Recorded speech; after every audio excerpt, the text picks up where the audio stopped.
Good day to all, and I hope this communication finds you and your family safe and well during these unsettling times. I address you today, welcoming you back to MIC Institute of Technology and the Industrial Craft Program family.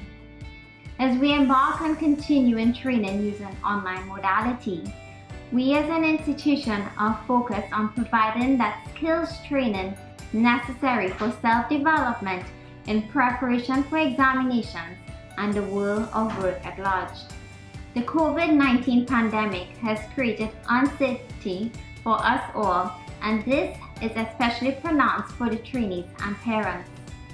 Today, as we recommence training with reorientation, I speak to inform you of some plans we have in place for this term.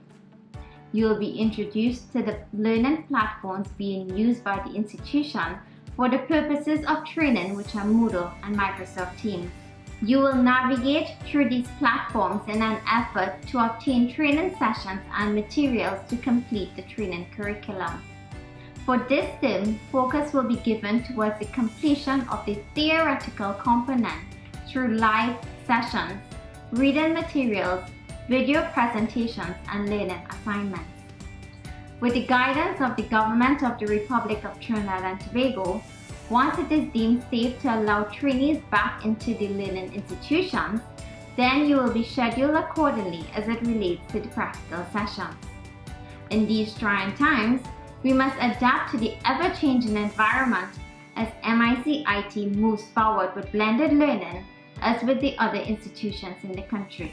We ask you, the trainee and the parent, for your support at this time as we try to navigate through this ongoing pandemic.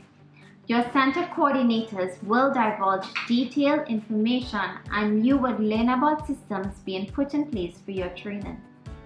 I commend each of you for the willingness to continue with us and urge you to continue to push forward. We are here to support you and will move forward together. As I close, I would like to end with a quote. You may not be able to control every situation and its outcome, but you can control your attitude and how you deal with it. Thank you and best of luck in your studies.